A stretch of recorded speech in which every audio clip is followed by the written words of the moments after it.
Yeah. Welcome to the Town of Wenham Board of Selectmen regular scheduled meeting for Tuesday, October 1st, 2019.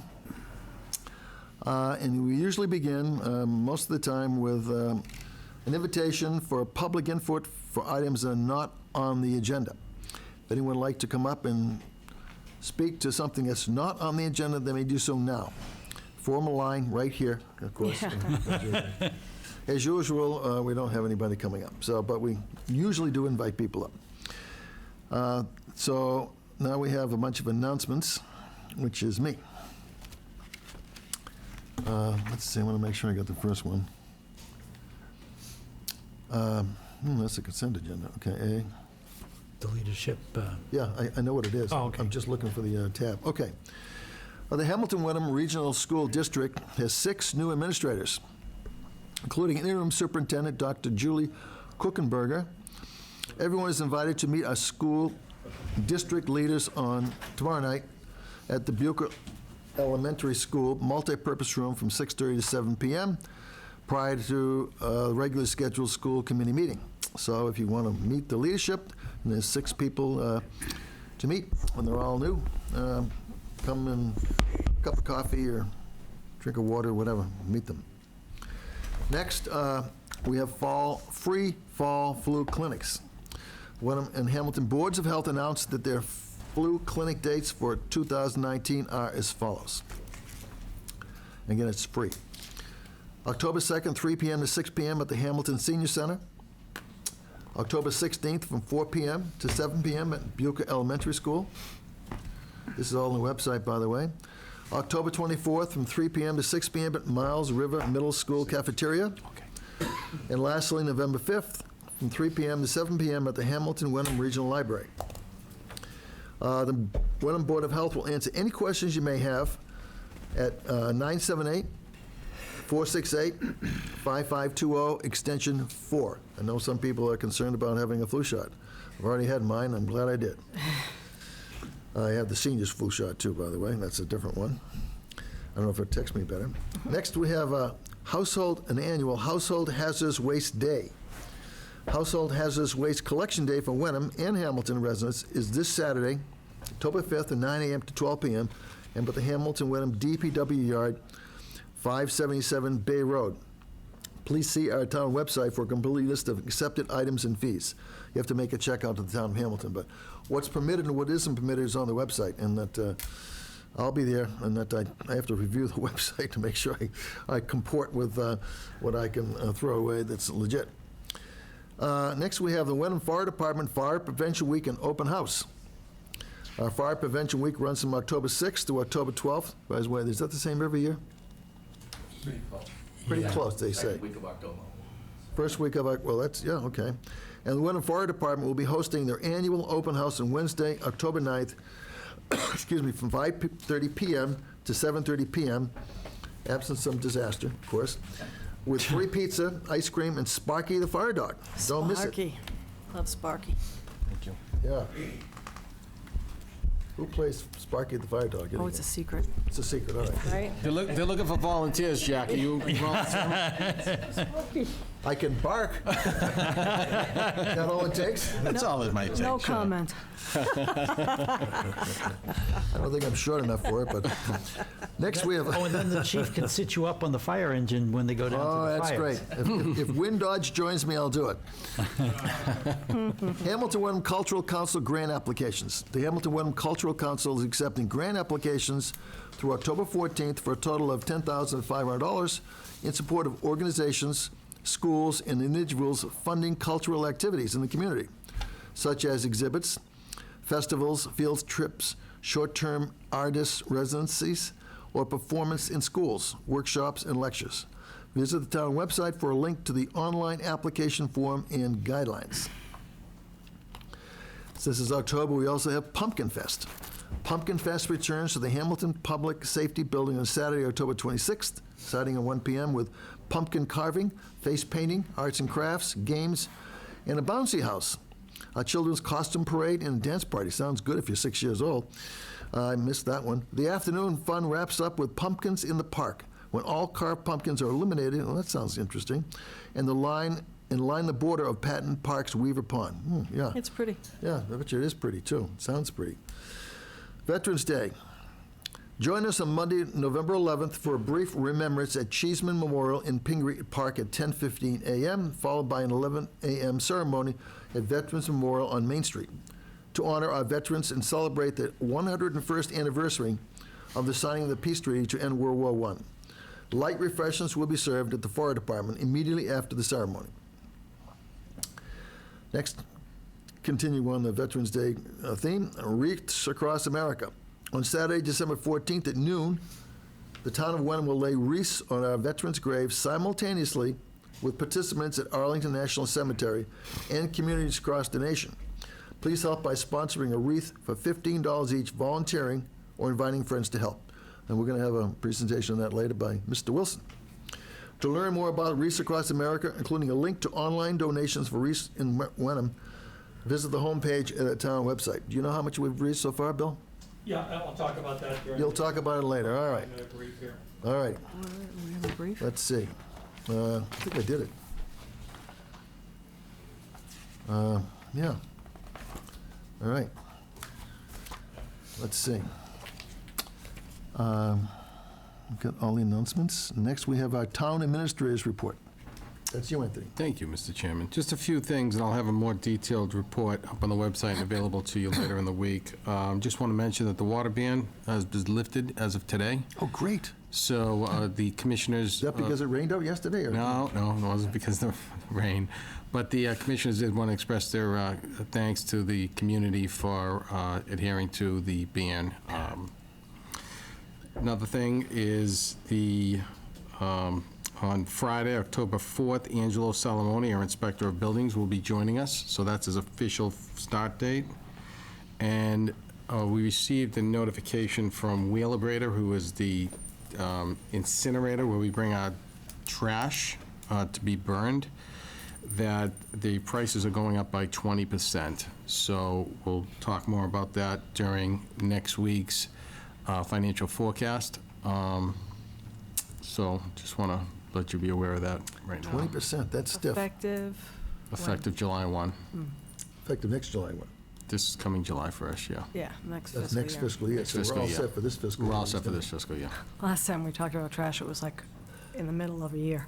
Yeah. I wanted to check and make sure we had a couple of months anyway. Right. By the way, you want to mention the bankruptcy award that we got for the previous, were you aware of that? Yes, I am. So, yes, we received a settlement on the, is it Hiltz? That's the prior trash. Oh, Hilt's Yeah. trash. Yeah. Yep. So we basically got a third of what we were looking for in the bankruptcy, and the amount was 39,000 and change. 39,000 and change from that settlement agreement. Better than nothing. Better than nothing. I Better don't than think we had a nothing. receivable on that one, so that's 39,000 we weren't counting on, right? Right, yeah, to my knowledge, yeah. Yeah. Anything else you want to Nope, point? that's it for right now. Thank you. You're welcome. I don't have anything new to add to that. Catherine, we going to the consent agenda? Yeah, it's all minutes this week. I move that the Board of Selectmen vote to approve all items in the consent agenda, including the approval of open session minutes from June 27, 2019, and approval and release of executive session minutes of May 13, 2019, executive session minutes set 1 and set 2 from June 18, 2019, and executive session minutes from June 27, 2019. I'll second that. Any further discussion? I'm all All in set. favor? Aye? Aye. Aye. Good. Next, we have you, John.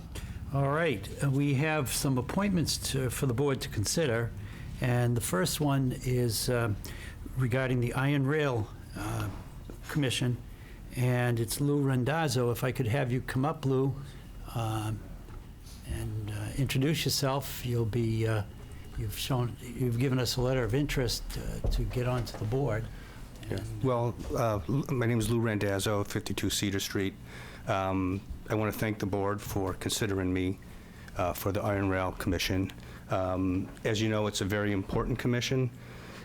because the iron rail is very important to the town, not only because it's a source of revenue for the town, but it's a place for the community to come together for a diverse array of educational and recreational activities, from soccer and gymnastics to the scouts and hiking. It's my understanding that the commission, chaired by Jim Romano, has done an incredible job. It's my understanding that they completed some really big capital projects: new roof, paved the roads, paved the parking lot, some signage, and they renewed, I think, most of, if not all of, the major leases for the tenants. They did an incredible job. It's very impressive. I can assure you that, if selected, I will continue to work hard as that commission has done, and I would be committed. I would take this position very seriously, and would be committed to make the iron rail as good as it can possibly be through maintenance, upkeep, updating, and to maximize its revenue potential. So if you have any questions, I'd be happy to answer them. I only have one, and it's Go a ahead. simple one. Sure. My motion, it appears that there are two positions that could be available. Maybe people know the answer to this already. But, so there's a possibility for you to take, if we were to appoint you, for the term to end in 2020, or for the term to end in 2022, depending on which position. So my question would just be, if we appointed you, do you have a preference? I would be happy with either, but I would prefer the 22. Okay.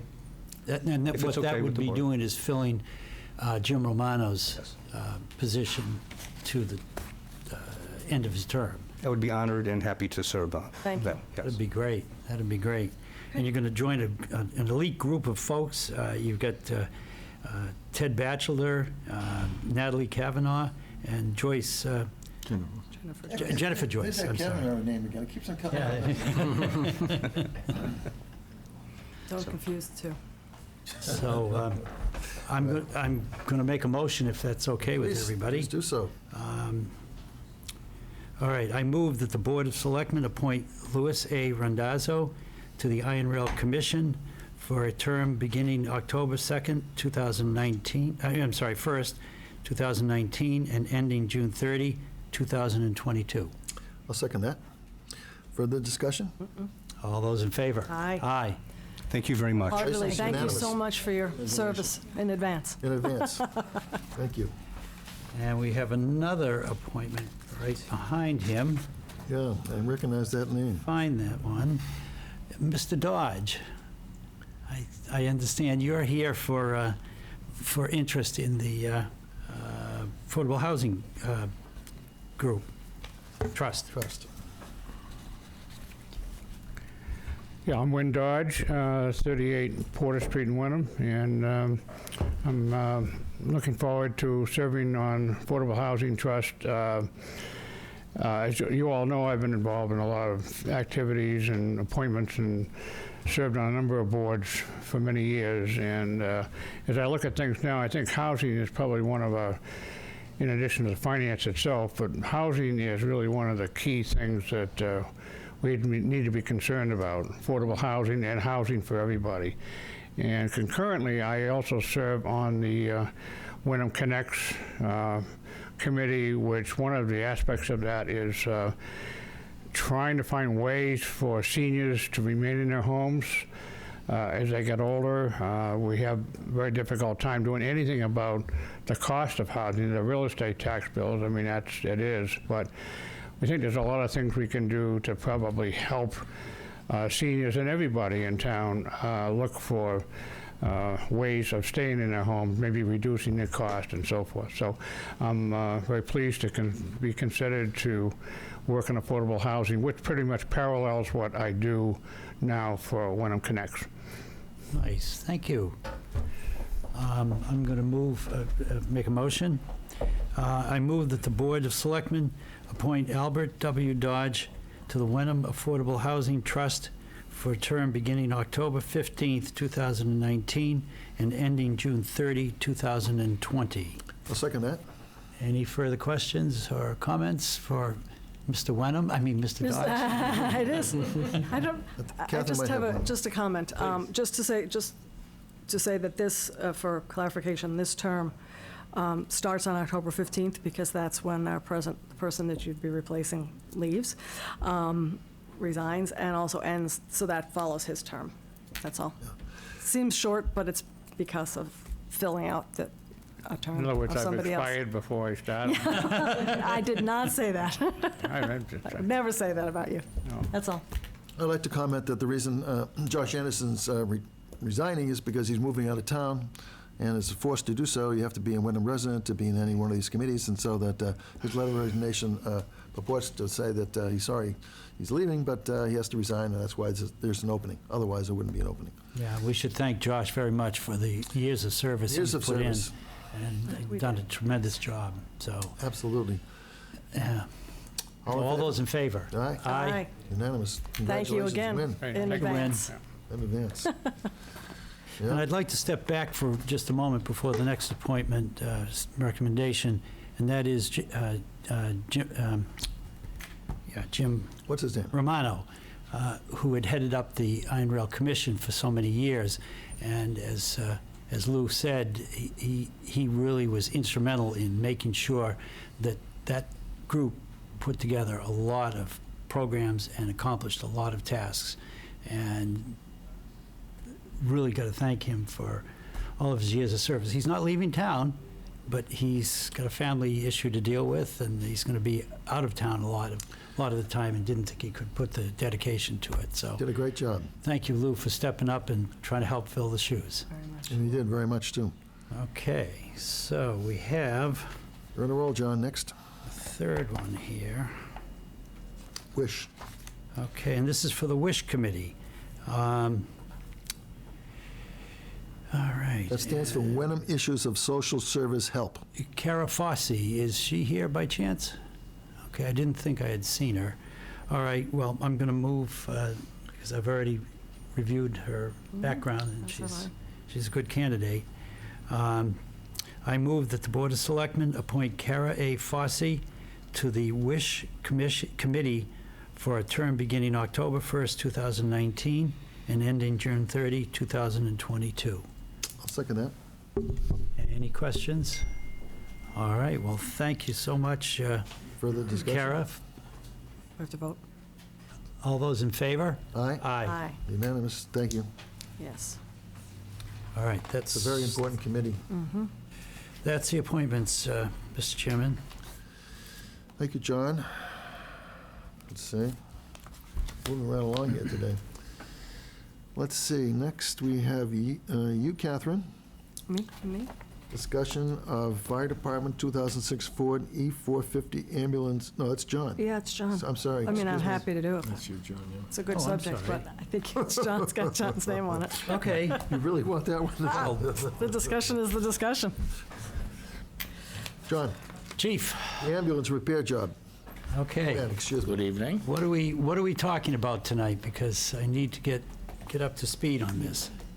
Tonight, we're actually just seeking the approval or disapproval of accepting the insurance offer. So we can either accept it and the ambulance goes away and we lose any value that we do have in it, or you as the board can disapprove accepting it and we get to keep it and talk about it, many ideas which are listed here in the future. We can work with Anthony to come up with some ideas, what we can do with it, how we can complete the project to get it back on the road, and then present it to the Board of Selectmen. So that's sort of what I'm looking for, is more information as to how to make a decision on the insurance claim. And part of the insurance claim is, in my opinion, would be, why only $7,000? I mean, the vehicle is Exactly. worth substantially more than that. I would imagine the engine replacement would have a greater value. What's the shortfall here? Like you're saying, almost any remount, any of the ambulance places around, Insurance company's gonna put that out to auction. They're gonna buy it for like $6,000. They're gonna turn around and put a new chassis under it and sell it for $100,000 to $125,000. Yeah. And that vehicle, in the long run, would be worth in the $300,000 area. Because they also rehab the box. So they're valuing on. the engine replacement, because I've handled heavy equipment before and replaced engines, and They're valuing it basically at scrap, the whole truck. I don't understand how they get away with that. And it would be a little bit lower. It's about $6,600 is their offer. Huh. After our deductible. And plus, if you do accept it, then you're gonna have a strike against our insurance policy. Yeah. Well, what if we sold it ourselves and said, we're gonna reject that and go out in the open market and try to sell it ourselves? What would we get? That's hard to say. Huh? Without fixing the injector, it's probably not much. Yeah. Probably nothing, okay? I mean, it holds a huge value to the town that we would like to discuss with everybody later. Yeah, Well, I think that's what the board would like to hear, and try to speak for the board a little bit, is what are the options as opposed to the insurance claim? What other options are there? What would they cost us? And what would the intrinsic value bring us? So you're not prepared to. Well, that's why we're looking for you guys to either decline the offer or accept the offer. If you accept the offer, it ends there. what if we decide not to do anything, is that offer gonna expire from the insurance company in some time-limited fashion? Yes, it basically will. We've been kind of holding back, trying to gather some of the other information Yeah. to put it all together. We've been working with Anthony, and When does the offer expire? we've actually held it now for a little over 30 days. He's looking for an answer tomorrow. Well, what if we don't give them an answer tomorrow? Do they have a right to say the answer, if you don't respond by tomorrow, the answer is zero? Alls we can do is ask. Yeah. Don't know. We don't have that. He said it was time sensitive. Yeah. Yeah, well, Well, if they're pushing you, there must be a reason for it. You know, insurance companies are odd animals, but They're out for their own interest.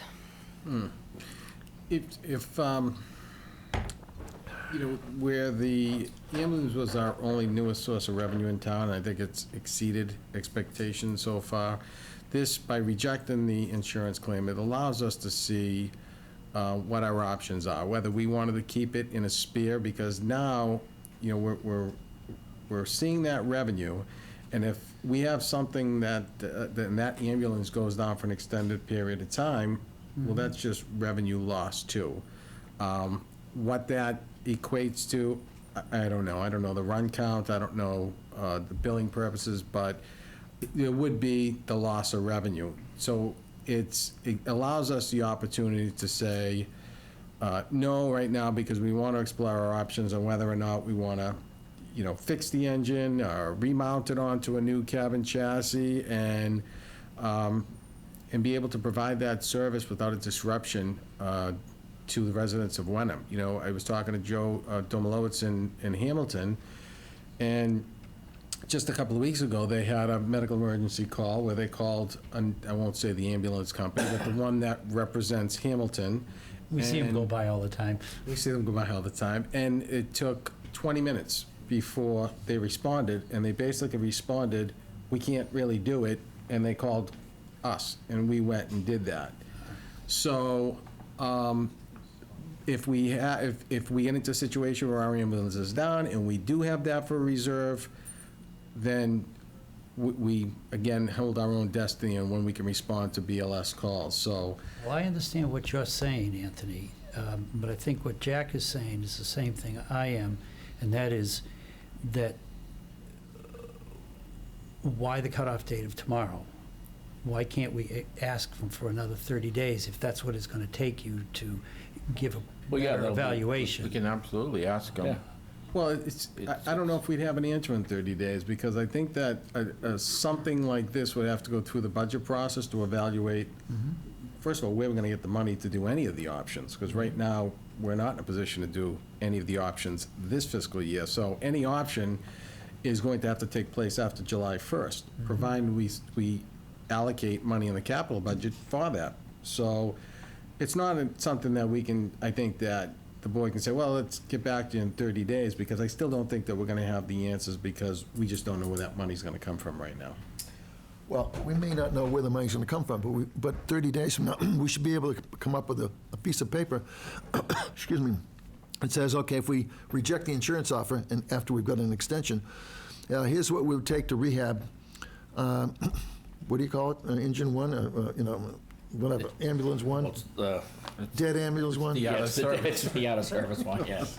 From my understanding from casual conversations with Anthony, it's a lot of money. We're talking about something on the order of $70,000. Am I correct in that? 70 to 80,000, yes. $70,000 to $80,000 That to would- have a spare ambulance. That would be putting a brand-new truck under and Yeah, keeping the but that would be a box. spare, though. It wouldn't have to be a spare. I mean, you can run it simultaneously. That means we'd have two ambulances. Yes, I mean, we have accident scenes where we give up patients, though. Oh, in other Well, words, we you could could transport that service patient. 2 calls Yeah. at the same time. Remember, and I That's a don't lot of know, money. motor vehicle accident, you're always gonna have, most of the time, 2 cars, and you're supposed to keep patients separated and whatnot Yeah. also. But we've had that situation for the last 50 years, and we only have had an Yes. ambulance for the last couple of years. And so we've had an outside ambulance service that was our backup and would still be our backup. Indeed, it was our backup when we lost this service because of this accident we had with the gasoline and the diesel. Yeah. So that, indeed, if something happened with the ambulance tomorrow, you would still have our former ambulance service providing a backup. So the town wouldn't be out on ambulance service at all. Am I correct? You're correct. Yes. You are correct, but in one other side caveat to that is you are gonna lose the revenue. if Yeah. this I got truck goes that. down. I understand that. But, if we were only talking about a few $1,000s, it's one thing. That $70,000, $80,000, a lot of money to have, I'll call it a spare backup ambulance in town. And I think that, I'm going to let Catherine and John speak in a second, but my position would be that you ask for a 30-day extension and bring this back next meeting, or the meeting after that, and lay out The options that are available to us, Yeah. that And the amount of may money cost it's gonna cost. $70,000 or $20,000 or, and that's a high hill to climb. That's for a backup service. Catherine? I just have a couple of clarifying questions. So if we accept the $6,600 from the insurance company, they take the ambulance away. Yes. We have a check for $6,600. Yep. Their ambulance is That's it. gone. And we don't know whether they'll extend it. So if we said tonight, reject it, or ask for an extension, and they don't, you don't have an answer for them. As of right this minute, no, we don't. The other question I have is, so I was I was interested to understand that, and if I get this right, over the period of time that our other ambulance was out of service, it says in our memo that we gave up 39 transports. Yes. Yes. And are you saying that if we had a second ambulance, not sure I'm there yet, but if we had a second ambulance, that we would have been able to respond to all 39 of those? Correct. and roughly the value of that would be? $39,000. 39,000 up. So the last question I have is, Thank you, Catherine. Sorry to interrupt oh, it's okay. you. One of these options has a Ford-dealer offer to complete, I guess, a complete engine replacement for $23,000 with a 3-year warranty.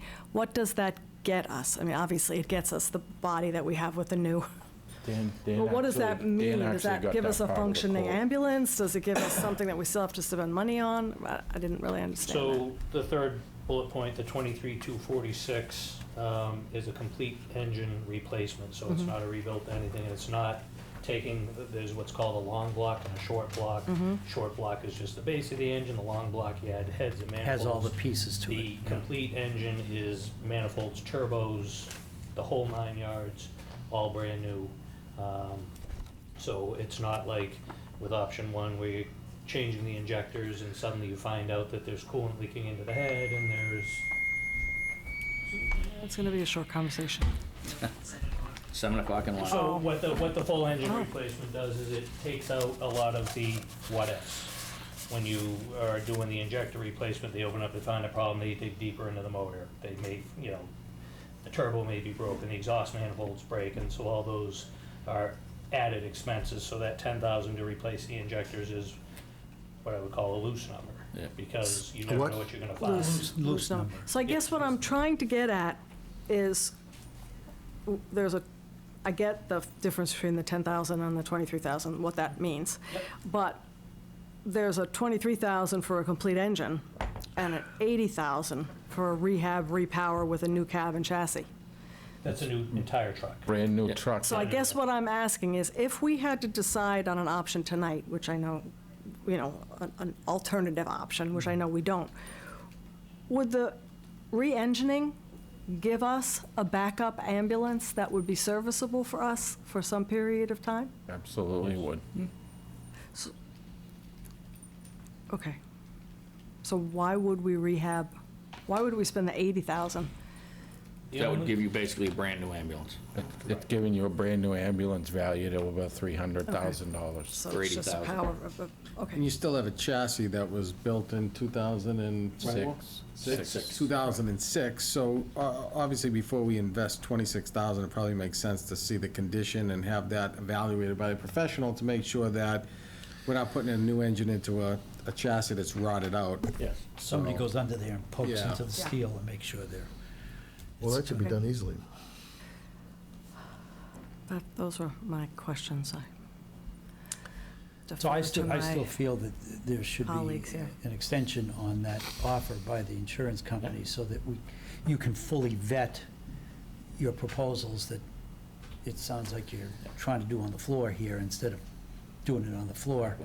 Let's have you meet us as quickly as possible with, full understanding of what is available. Sounds good. Sound all right? Thank you. So, just before you leave, though, what does that mean for us if they make that call and find out there cannot be an extension?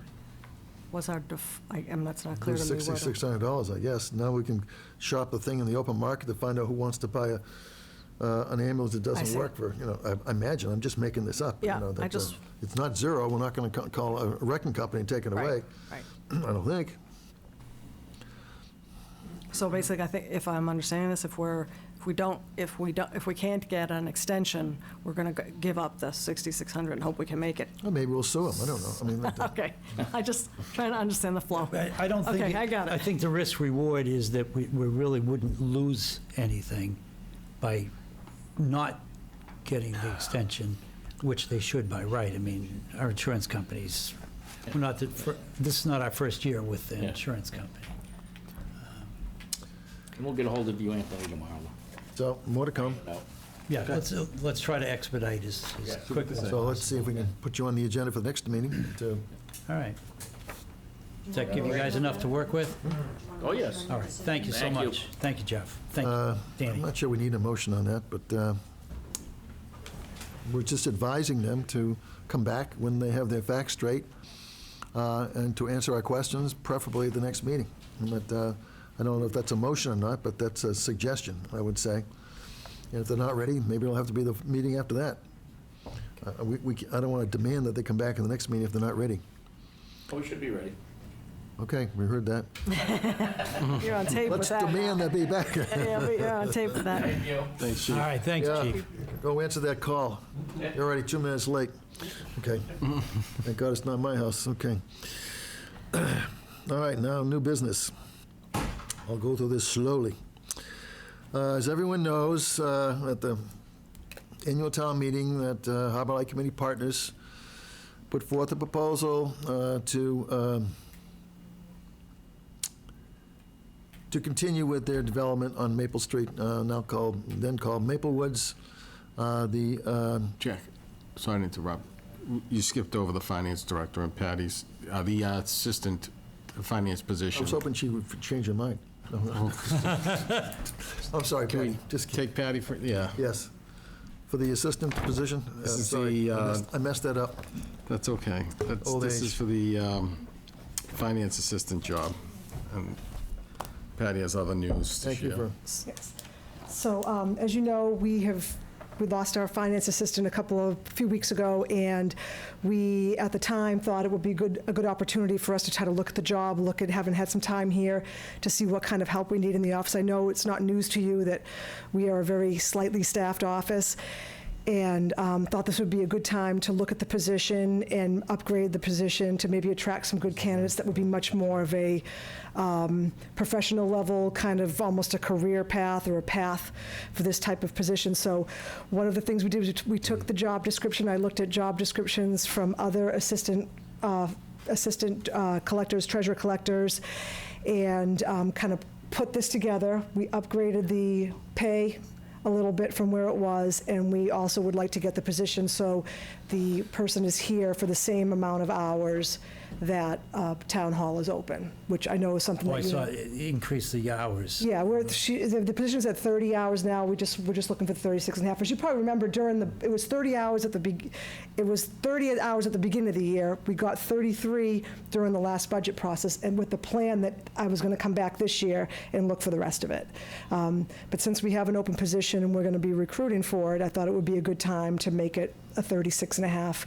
We really could use the coverage there. Having someone at the desk for all the hours we're open is important, and I would like to be able to do that. So we'd like to get this posted as quickly as possible. I know you folks heard tonight that I will be departing in a couple of months, so I'd like to get somebody in here to train, to get up and running, that we could certainly do in that time. And so we'd like to get this posted as early as possible.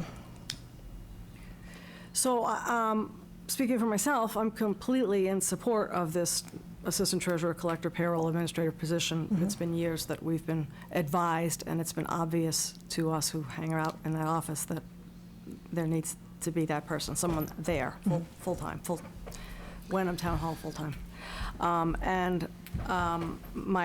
My only question, I guess, would be, I have a lot of questions now, but my question about this is, I understand that this is a bump up in hourly range, and I'm sure it's appropriate, but Sure. if we were to hire sort of this person with this job description in the middle of the range, how much would that cost us for this year and That would subsequently? probably cost us, this year, depending on what the range is, it could be anywhere from $10,000 or $15,000. If we hire at the low end of the range, we'll probably have enough in the budget for it. The budget's not probably going to be as much of an issue now with the changes that are continuing to happen in the finance department, because there'll be some relief there. So I don't anticipate a budget issue for this fiscal year, and certainly we would plan for that for fiscal '21. So if all things stayed the same, though, how much does this change in, assuming, say, the middle of the range, a $30 hourly range, how much increase is that in this position? It's probably Over about $12,000. Yep. Okay, that's really what I was trying to get at, is the magnitude of it. If we just want to talk about this, I have no further Want to read a motion? questions. Yes. I move that the Board of Selectmen approve the proposed updates to the Finance Assistant job description, expanding the position to a full-time Assistant Treasurer Collector, Payroll, and Benefits Coordinator. I'll second that. Further discussion? I have none other than your finance department is your right arm. So Couldn't agree more. we don't want to go backwards, we want to go forwards, and I think your recommendation is very valuable. Thank So you. Thank you so much. Thank you. All in favor? Aye. Thank you, Patty. Thanks. Thanks, Patty. Next thing on the agenda was the Miles River restoration. We're going to pass over that because Anthony tells me there's some issues. Oh, Yes. We're not prepared to talk about it tonight, that's fine. so we're not talking about it tonight. That means I'm off one. That's right. I was ready to talk about See it, that, so. Joe? And, okay, the next one is the home funds for the, as I started to talk about the Harbor Light Community Partners from Maplewood Senior Affordable Housing Project. This is it's either called a grant application or a loan application. I think it's supposed to be called a loan application, I believe. And that, Are we on F or G? I'm on F. Okay, so this is the F. home funds? Yes. Okay. Oh, well, that's a different one. Right, Oh. Anthony, you want to talk about this one? Yeah, so Because you're the home hopefully- funds Thank is dollar amount is roughly five to $6,000. That's Wenham share. It's not money that we would get, but it's what they contribute to the North Shore Consortium on our behalf. So what this is doing is really the first step in the Maple Woods process, is it gives the local support. So it's sort of like a pyramid. He starts out with getting local support, and this would provide that local support. Their next step would be to go for regional support and ask for the regional funds. And then the next step is to go to the state. So this is really step one in getting the funds necessary for that project from DHCD. And if we don't accept it, the money simply goes to somebody else, correct? Right, and it certainly doesn't, it's not showing support for the community support towards them eventually getting the funding. So it really is, it's a first step. Now, I don't know if there's questions with both years. I know that there was a question brought up of why both years. You can do both years, but if it's the will of the board's that they only wanted to do 1 year, and then we renew it again next year, we could do that, but it's just the application process that Harbor Lights is going to be going for. They're not going to go to the state this December, so it's next December. So it's So that means it's in place for 2 years. it's in place, yeah. So it's, and the process is going to take them to get, the project doesn't necessarily get funded the first time, so there could be the second time, it depends. So this is just putting something beside us and moving forward and It's free moving money, on. we should take it, Yeah, my opinion. seems like it. May I make a comment? Absolutely. So I agree, I understand what this is, but I guess I have a request that I think the Affordable Housing Trust would make, so I'll make it on their behalf, although we haven't discussed it. So we recently found out that these home funds, just exactly as Anthony described, certainly show a support for a project that we've already shown $1 million of support for. But we also found out recently that the home funds, like the wish funds that don't exist anymore, can be allocated to affordable homeowners, affordable house homeowners for renovation projects. So if I live in town in an affordable home in Wenham, I can apply for some of these home funds in a given year to, say, fix a roof or, you know, To whom? Affordable to, Housing Trust? it's, I guess, in essence, it would be doing the same thing that we're doing, apply to the town to ask the town to allocate that year's money to that renovation project. Because you qualify under affordable housing. Well, we all sort of do. Or do. But I think the Affordable Housing Trust, it just came up in a conversation with the Affordable Housing Trust that I was unaware that that was even an option. So my request is not that we don't do this. My request is just that we give it one more meeting. The trust is meeting this week, and allow the trust an opportunity to talk about, do we think there are any homeowners? Is this really something a homeowner can apply for? $5,000 isn't very much in a $20 million project, but if you're trying to get a new roof on your house and you don't have any equity in it because it's really affordable, it could help somebody. So that would be my request. I'm okay with that. Fine with me, We'll come yeah. back to it, because I Pass don't, over it then? the trust doesn't see a need, I don't have any. Unless Anthony tells me there's a timeline and that we're going to lose the money if we don't do something. Jackie, you aware of any timeline, or Margaret? Margaret, there is a timeline for when those funds need to be allocated. I don't know what it is, but I can find out. Well, keep, Well, this So year's maybe bring it back up at our next meeting? Yeah, Yeah. well, yeah. keep in mind, we're in FY '20, so it is October now, so, Yeah. Right. The community, we allocated them to Habitat, which is this past one. Right, So I want to say it's probably June. Yeah. Might not be till June. I'm pretty sure the trust will have a recommendation So- by June.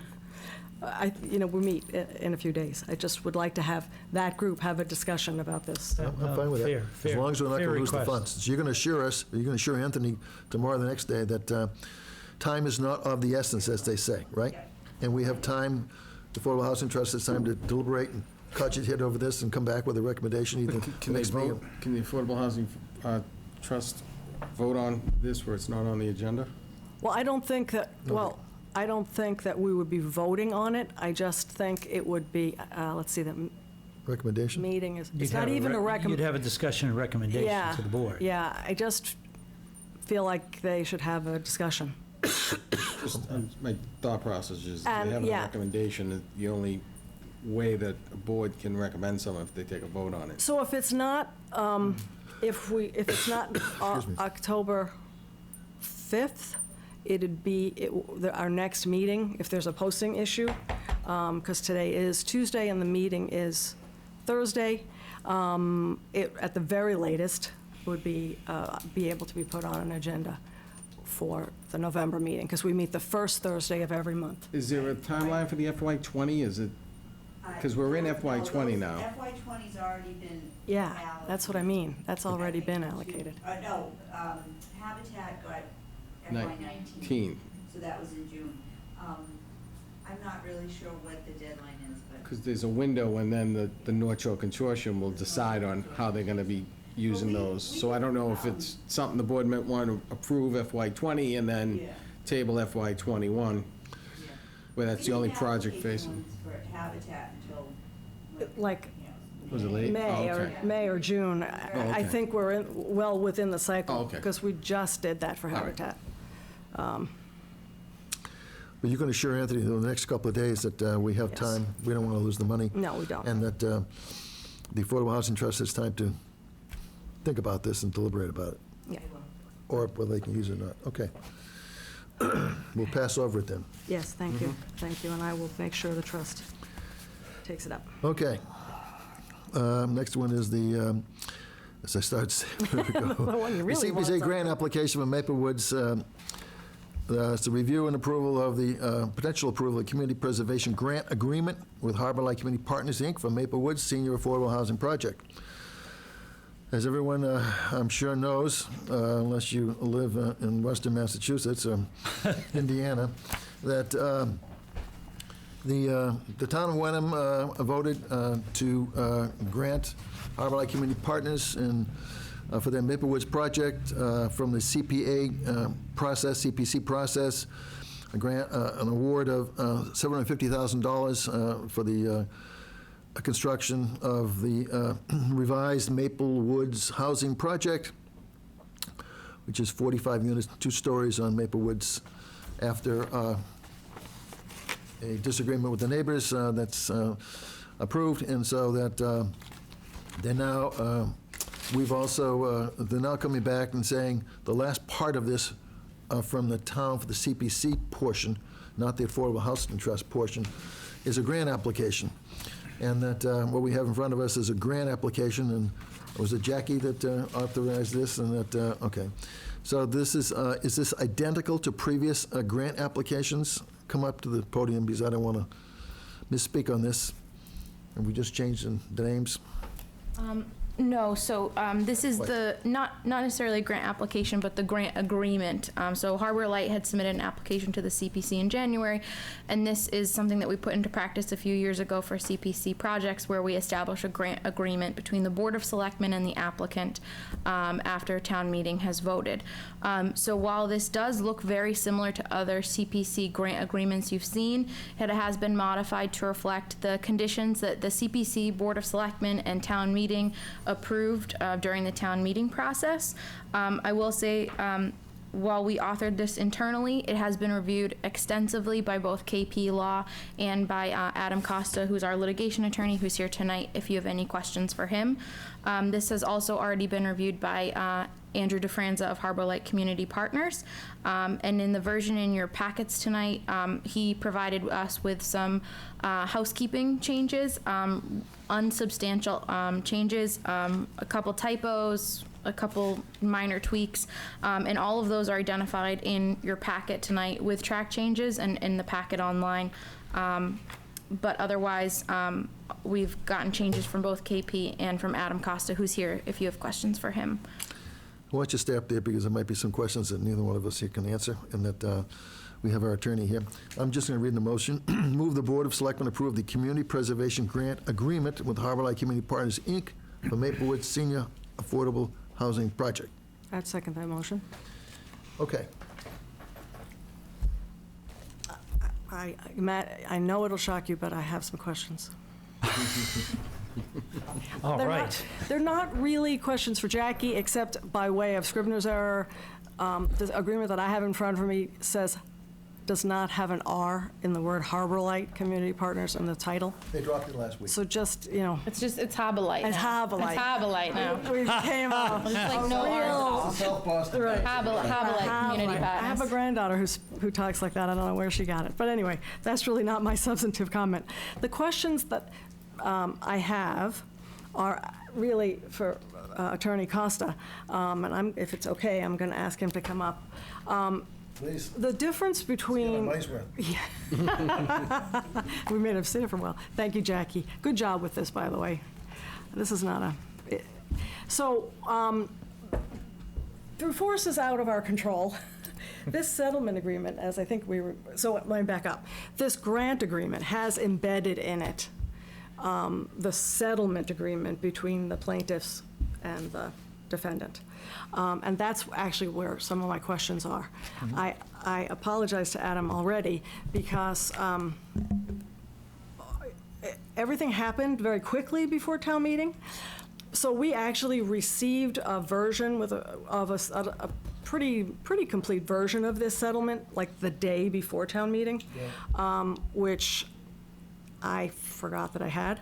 And actually, Adam, in very quick time, sent his analysis of the settlement agreement to Peter shortly. April 5th. Right.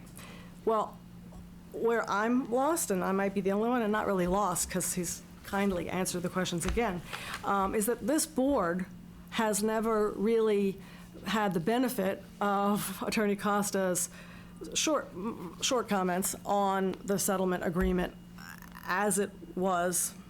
I think it maybe has a little bit more detail now, but pretty much as it was. So my first question is if you please would just, and it doesn't have to be your email speaks to every paragraph, which is great, but I think that You're referring to the email he authored yesterday.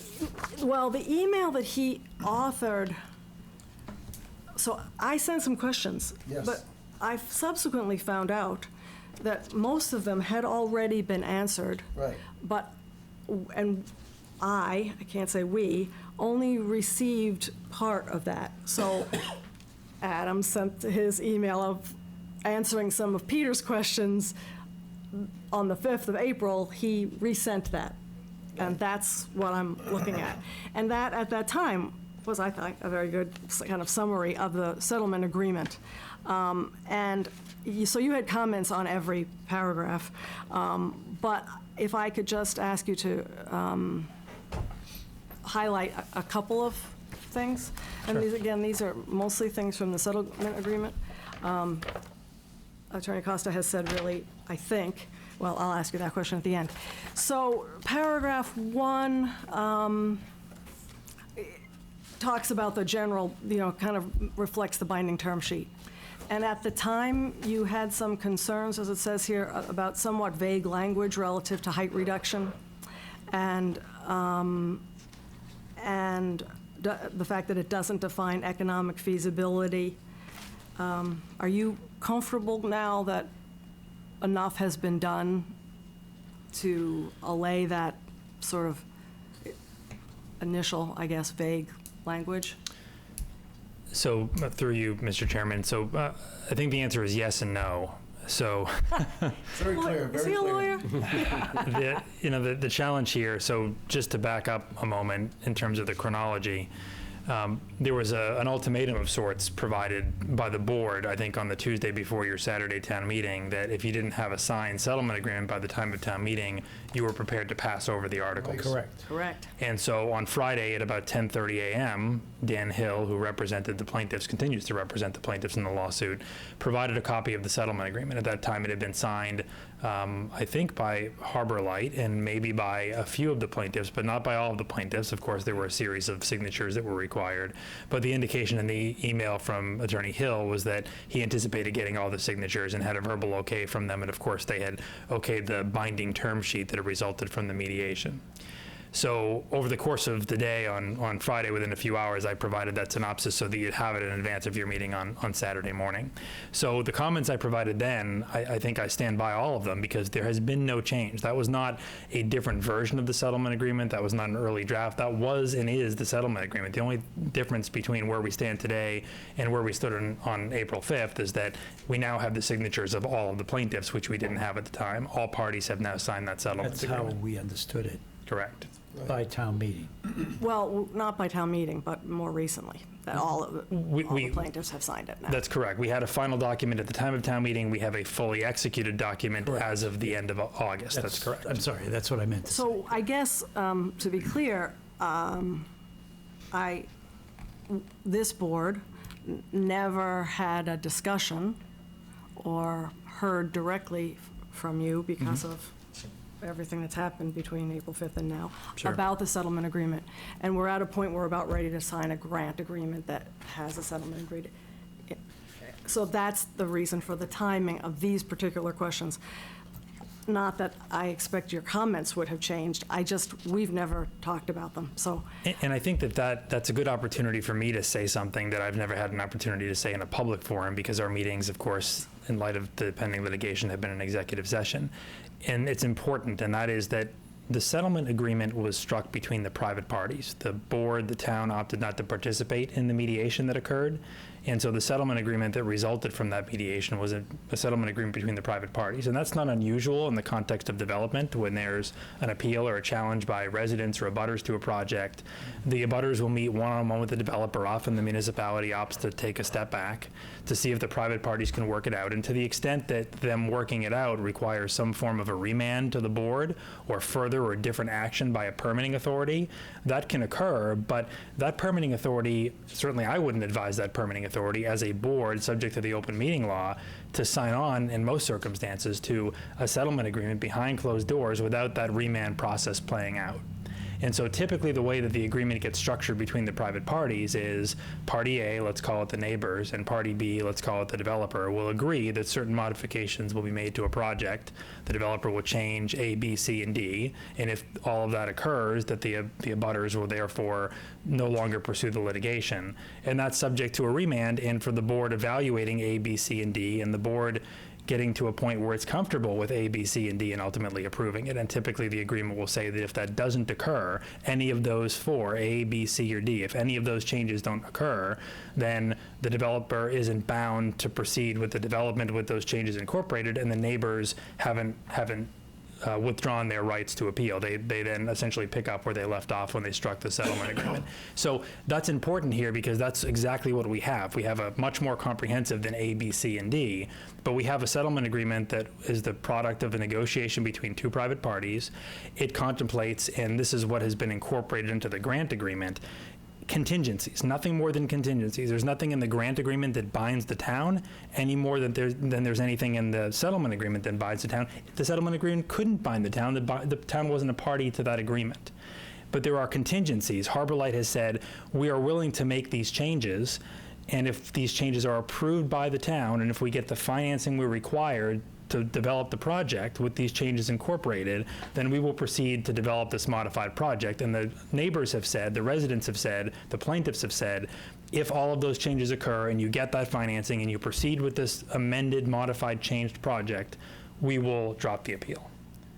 And so as a consequence of all of that, the trial, originally scheduled to occur back in February, later scheduled to occur in September, has been postponed twice now in an effort to allow for all of those various contingencies to be satisfied. And those contingencies really fall into two categories: permitting and financing. And so this is one piece of it, the grant agreement. It's one piece of a piece. It's a piece of the financing, which is one of these two contingencies. But then there's a whole other grouping of contingencies, which are the permitting.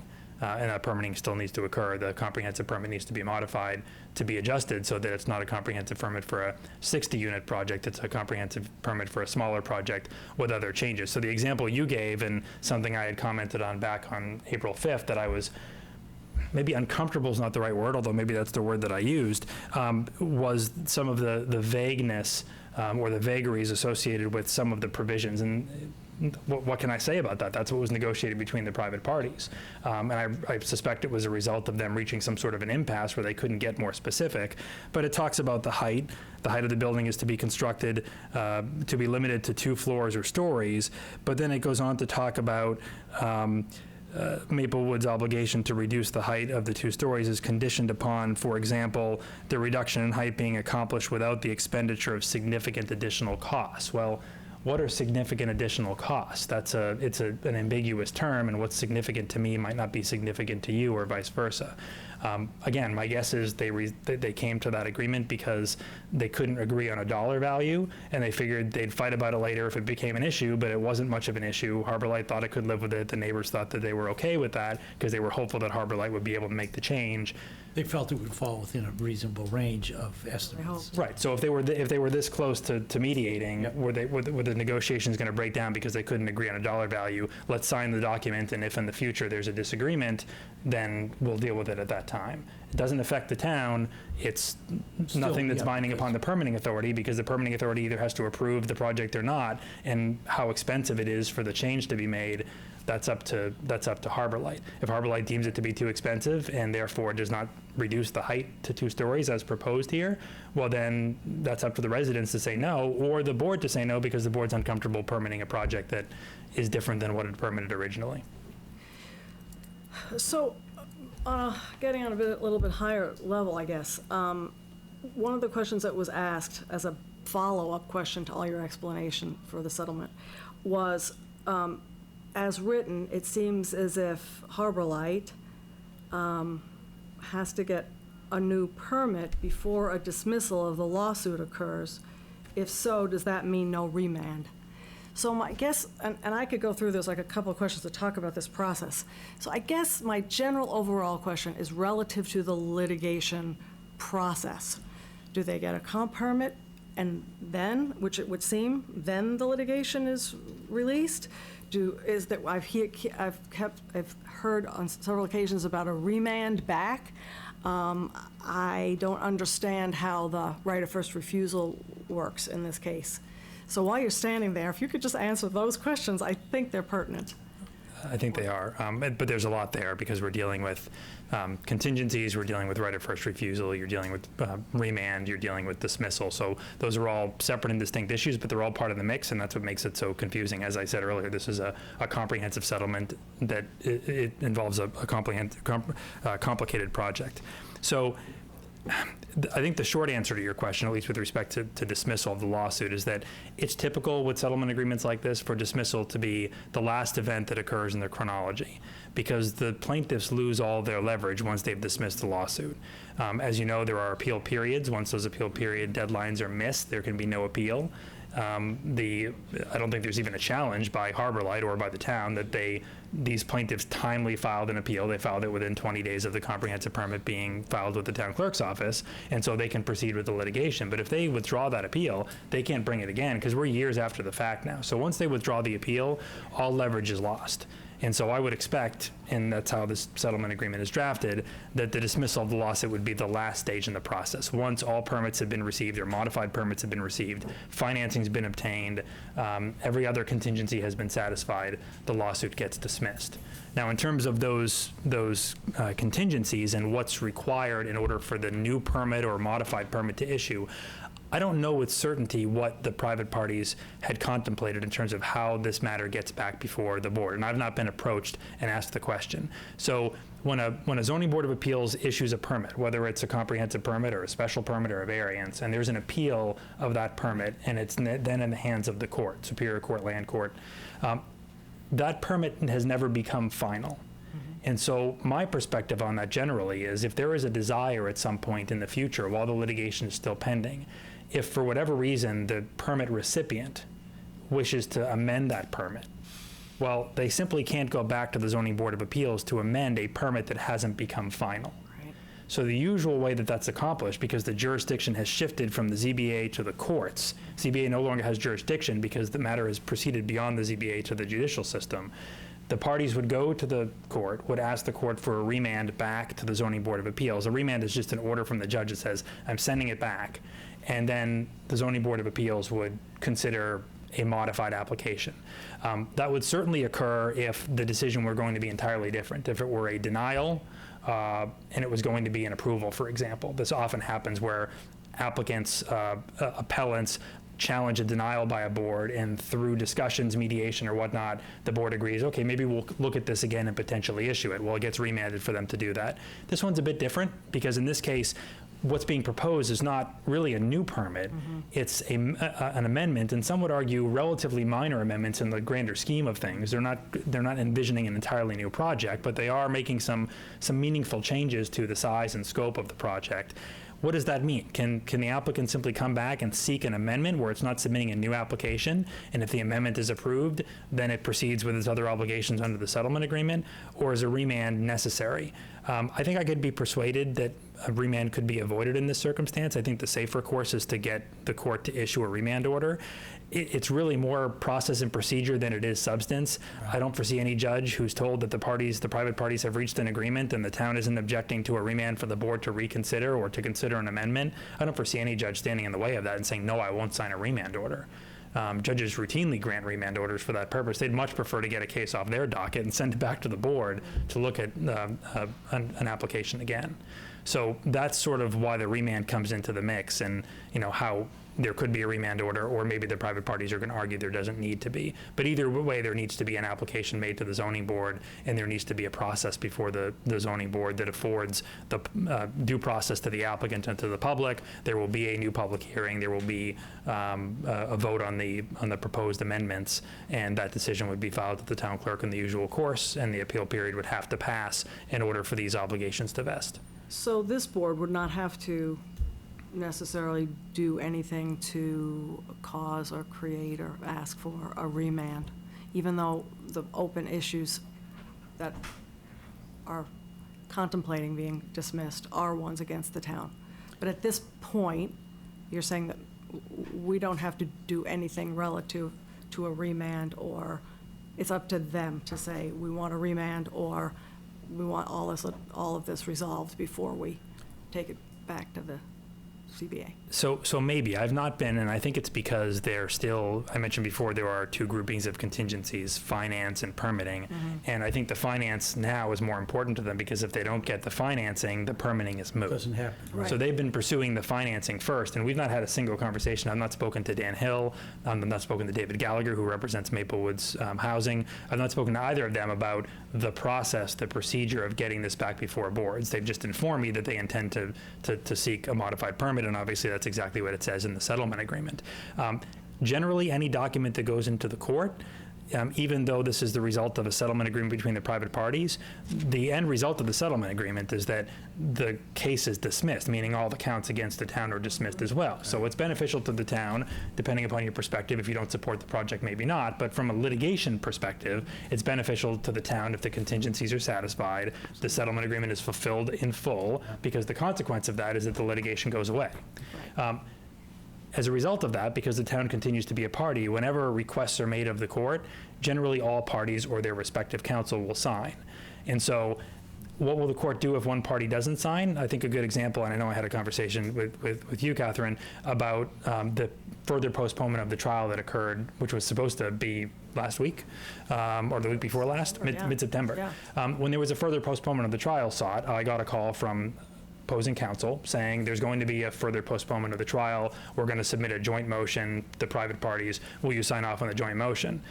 That's a routine sign off. So I said I had no objection. I signed off on the motion. It went in. Now, had I not signed off on the motion and the private parties submitted the request, the judge probably would have granted it if the private parties on both sides are prepared to continue, unless the town says, no, we want to actively defend a case that the plaintiff is saying it's not prepared to pursue, and our co-defendant is saying it's not prepared to defend yet, and in fact they have a signed settlement agreement that makes the whole case go away, but we don't want it to go away. The judge is probably going to say, no, it's going to go away for now. I'm going to postpone this another 6 months. So transitioning that to the remand, if a request were made of the court to remand the matter to the zoning board, I suspect I would get a call and I would be asked to sign that. And in that capacity, I'm representing the town, meaning your board, the ZBA, Affordable Housing Trust, CPC. And so I would be asked to sign that. I suppose I could say no. I would say no if that were the direction of the board. I suspect the court would grant the remand order anyway. That'd be my guess. So with the, I guess, is it the will of the board that when something like that happens, that we be made aware of it when it happens? When what happens? Well, if there's a, what Adam was just talking about, if there's a request for a remand that Adam is being asked to sign on behalf of the town, my request would be, before you sign it, just as a courtesy, could we just know that that was happening? It kind of keeps us in tune. Sure, of course. Right. Sure. So my last substantive question has to do with the right of first refusal, because we've asked this of several different people, and nobody really yet understands. See, this is a chapter property. I believe it's under option, a very long, extended option. 7 years. Right. But I don't understand, and what, in this situation, what triggers the right of first refusal? Which one of these many moving parts? So maybe you could just help me with that. So We can be a little more ready whenever it happens. sure. So rights of first refusal are relatively confusing things because of the statute. 61, 61A, 61B. There's been efforts to rewrite those statutes, but they still intermingle intent to convert as opposed to intent to sell. Even within the same sections of the statute, they bounce back and forth, and there's a different standard for each. The good news is that this is an intent to sell, and that's the simpler of the two in terms of defining deadlines and timeframes and so forth. But the one thing that isn't explicitly clear within the statute, but it was clarified, I think it was in 2011 when they rewrote portions of the statute, was that permitting contingencies mean that the right doesn't vest. The right in the town doesn't vest. The notice isn't deemed to be given when there's still an outstanding permitting contingency. And so in this circumstance, yes, there's an option, but the option is clearly subject to a permitting contingency that has not been satisfied. It wasn't even satisfied when these permits issued because the permit issued because the permit never became final because it was appealed, and it still hasn't become final because it's the subject of pending litigation. Once all permitting and all contingencies of that sort within the option are satisfied, that will then trigger the town's right of first refusal, or at least the deadlines that apply pursuant to statute for the town to decide whether it wants to avail itself of its rights under the statute to have the property appraised, determine value, match the bona fide offer that's been received. So is that the responsibility of the property owner, the developer, or the developer? I mean, who would we be getting that notification? In your question there. Well, there's the property owner, Mr. Burnett, and there's the developer, Harbor Light. You're asking who Submits the notification and what kind of a notification? I would assume it's a intent to sell with a change of use, but not Right. just a change of use. Likely what will be submitted is some sort of notice, whether it would be accompanied, it ought to be accompanied with a new copy of the purchase and sale agreement that indicates that the contingency has been satisfied. I suppose it could just be a letter that indicates that they provided you previously with a copy of that purchase and sale agreement, and now the contingency has been satisfied, and they therefore deem the right to have vested, and they're putting you on notice of that. That notice should come from the landowner. That's the responsibility under the statute. I will tell you that I'm certainly going to caution you that if you get a letter from Harbor Light, you don't say, well, it came from the wrong party, so we're just going to ignore the deadlines. I'm going to tell you to err on the side of caution and assume that you're on notice. We'll call you Has to be right the away. one. Right. And an option equals a Purchase and sale purchase and agreement. sale? So you just said when there's a sign, we'd get a signed purchase and sale in a letter. Right. So is that the same as an option? Right. They're legally, they're different documents. They often get used interchangeably. Sometimes they're called option agreements. Sometimes they're strict purchase and sale agreements. But the idea is that there is some contractual obligation for one party to sell and another party to buy. And at this point, that contractual obligation is subject to a contingency, a permitting contingency that, pursuant to chapter law, means that the right has not yet vested. So overall then, you've read the settlement, you've read the grant agreement, and you clearly are familiar with the situation. Do you have any are there any reasons why you would be concerned that the Board of Selectmen would, from a legal point of view, obviously, that the Board of Selectmen would be putting ourselves at any risk by signing this tonight? So I don't. I was careful in my email exchanges. I did review the document, but I also didn't want to step on any toes. I'm not your town counsel. I'm Right. litigation counsel Right. for this project. it's So relevant the to purpose of my review was more to assure that it was consistent with the litigation. The Yep. settlement agreement Yep. wasn't going to run afoul of any obligations of the town, wasn't going to expose the town from a litigation perspective. That's my question. But you did have it reviewed by town council as well, just generally as to form Right. and as to content with regard to the town contracting or entering into an agreement with a third party. You know, of course, in reading it, I'm municipal council in many communities, so I looked at those provisions too, and nothing jumped out at me as being inconsistent with what I've seen in similar agreements in other communities. With respect to the litigation, as you say, it does incorporate almost verbatim many of the conditions of the settlement agreement as contingencies of the grant, which you would want it to do, and in fact, it has to do, because what was really verbatim is what is really verbatim from is your warrant article. It was taken directly from the warrant article, so it needs to reflect the vote that the people took, that your residents took, and it does that. Okay. Thank you very much. I appreciate the time. All right. That is it for John, you me. have a half hour for your questions. Well, We know how this goes. I get a half an hour, you get 5 minutes each, right? Isn't that the way this Catherine, normally you're goes? done. And don't stretch it to 5.5. Sorry. I'm all set. Thank you, So am I. Adam, very Okay. much. So I've already read the Thank you. motion. So, By the way, you've done a fabulous job Yeah, keeping keep- us informed. keep in And touch, please. your simple and layman terms are appreciated. yes, definitely. Okay, all in favor? Aye. Did we have a second? Yeah. Okay. Aye? Aye. All right. I'm going to call a 2-minute recess because I'm going to go to the bathroom. We could be done in 2 minutes. I don't think so.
Guys, Where's the bubbler? recess is over.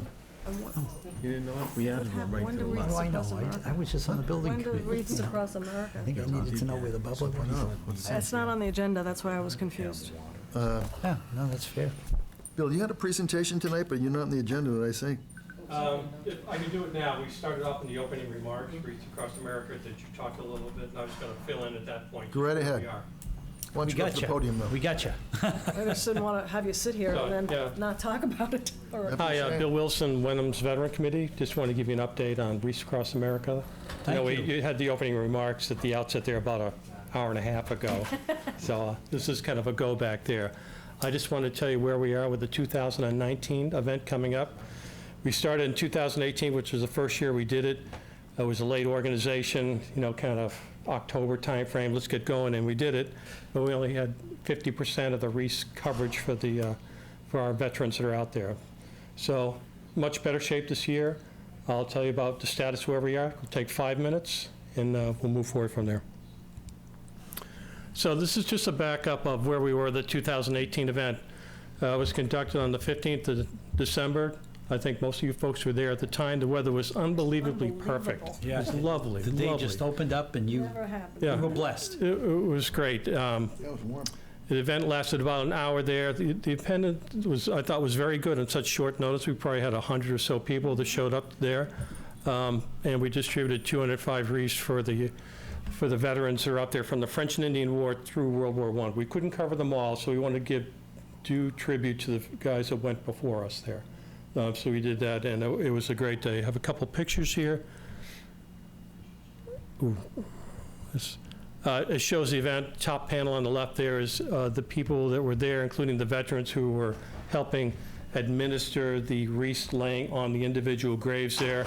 We had good participation from the Boy Scouts and the Girl Scouts, which we want to do again this year. And then the right panel down there shows a scout laying out a wreath there. If anybody goes up there to the cemetery, anybody that sees a flag, there's a veteran there. There are 500 veterans in both cemeteries up there, Iron Rail and Main Street Cemetery, that cover all the wars from French and Indian War up through where we are today. So, here we are, 2019, where are we? What do we want to do? We're ramping up our effort there. It's going to be a bigger effort this year. We're going to cover both cemeteries this year, Main Street and Iron Rail. To do that, we need about 500 wreaths to procure it compared to where we were last year with 205. So we're seeking greater public participation. We'd like more people to come out if they're listening here tonight there. Had 100 or so people last year. We'd like to have like 200 this year to go out there and help us do this thing. It's kind of a short day, about an hour activity. It's great for the kids to come out there. And we're not decorating the graves, we're giving them, honoring the graves there. And it's a great thing for the family because we really like to teach the younger people what these guys did. And then you're doing it in concert. You're doing it in concert with the nation. Yes, this is, I think Jack opened up and stated that, but it's a day dedicated in December across the nation where people will go out and honor the veterans with wreaths on graves. Everybody's seen it at Arlington National Cemetery. We'd like to follow suit and be part of that great event. So, what's the plan going forward there? Tomorrow or this week there's a flyer that will be coming out in the tax bill for everybody that tells them how to donate for the wreaths there. They can either donate online or they can send a check out to us here.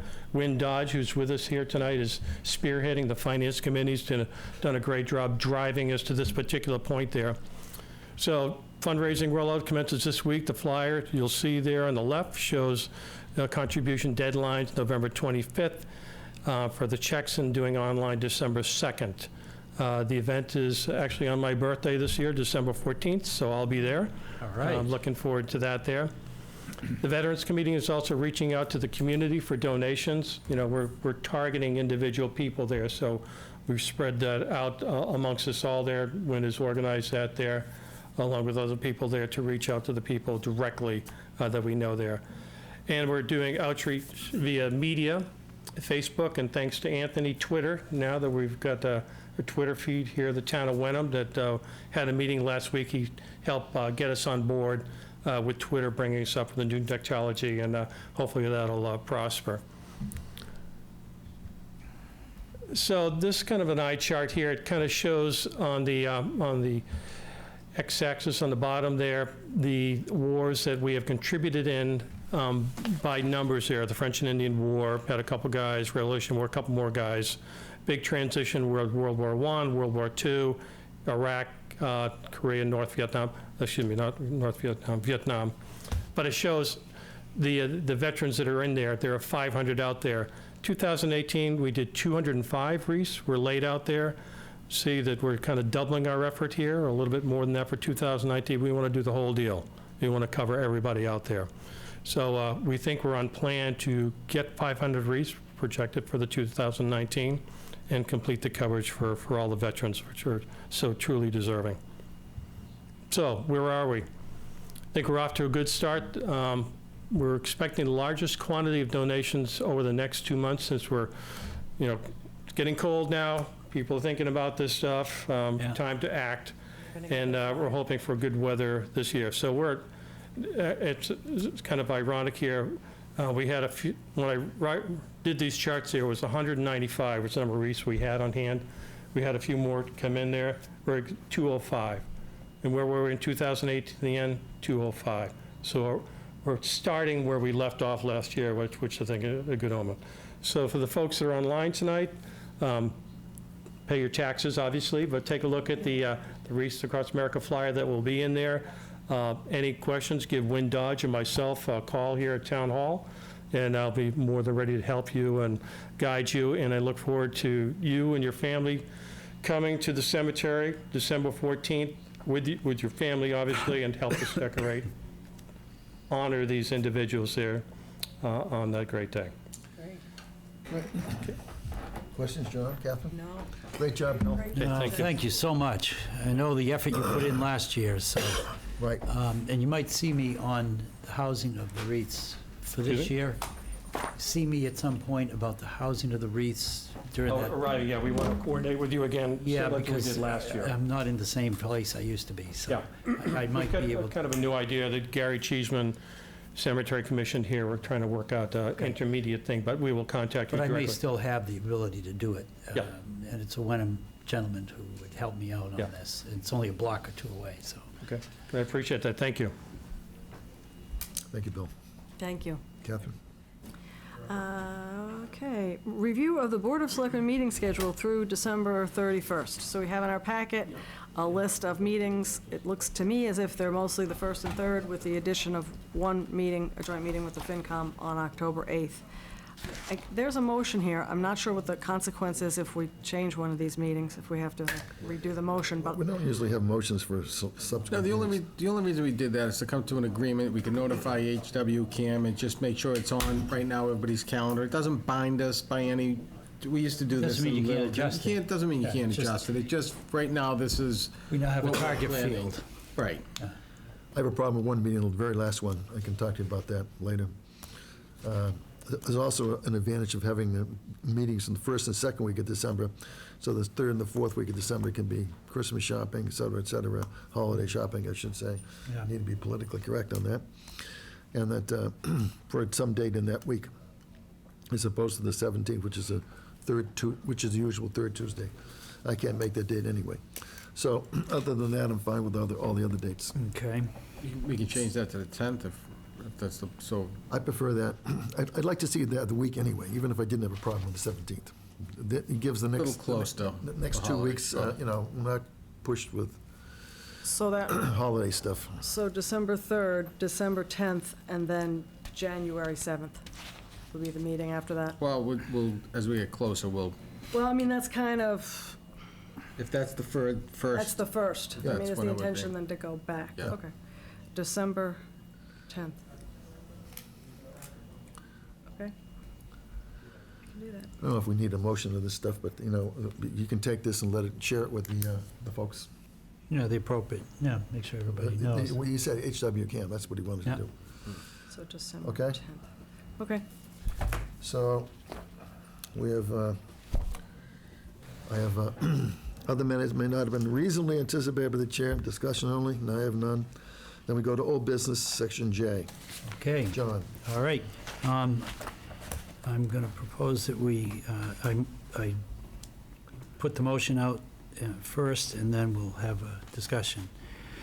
I move that the Board of Selectmen approve the proposed Iron Rail Field sublease agreement between the Hamilton Wenham Youth Soccer Association and Academy of Penguin Hall from September 1st, 2019 through August 31st, 2020. Also for the second one. And then I've got a second motion. I move that the Board of Selectmen approve the proposed Iron Rail Field sublease agreement between the Hamilton Wenham Youth Soccer Association and Landmark School from September 1st, 2019 through August 31st, 2020. So it's two motions for two subleases. So are we talking about the last two items in our book here, right? I'm a little confused now about which one I'm supposed to be Yeah, I think looking that at. that's what I'm trying to, right. Right. There's a marked-up version, which I'm passing, Anthony. We have, at the end of the very end of the book, there's two paper clips, I think they were put in by Bye, Nikki. Nikki tonight. One is on the, it's called Sublease of Landmark, the second one is Sublease Academy of Penguin Hall. Are these the agreements that we're discussing right now? Yes, Okay, not the other one with, Oh, gosh, now which ones? yes. it's the very two last thing in your book. They're in a Go paper all the clip? way to the end of your book. Yeah, well, I had some things in the end of my book. Okay, It's got two paper, each one has a paper clip on it. yeah. So the first one is the red line version, which pertains to both, and the two documents are the clean versions. They must be the ones that are in For the the front of. sublease agreement. They must, I must have put them in the front of my How book, many 'cause paper clips do you have? I have 3 paper clips that are, You're right, one one is the that's got red line comment, the version. red line, and then I have a Two clean sublease copies. agreement with Landmark and But the one with the Academy of Penguin Hall. Yes. Okay, the agreements we're talking about for discussion are the last two in the book. Right. That, maybe not your book, but our books. no, yeah, I think I'm looking at the right ones. All right, John, Okay, so I have motioned, and do I have a second? I second it. All right, any further questions or discussions to do with the subleases? I just have one suggested addition of 3 words. 3 words. 3 words. I'm really paring this Okay, down. I'm 3 counting. words, I have them. So it's, Which agreement it's do you want? in, there, it would be the same in each Yeah, the agreement. same of both agreements, And right. it's, What page? no laughing, Anthony. It's the second, page 2 of 2, and it's section 9, which is Yep. entitled default. Yep. And I would just suggest that the last sentence, which Yep. says, "All assignment and subletting will be in accordance with Article 7 of the lease agreement between the town." Since this is a discussion of default, and the section of the lease that discusses default is Article 14, I would just recommend adding "will be in accordance with Article 7 and Article 14 of the lease agreement." So we're adding and Article 14. Article 14 is entitled default. So it's just to,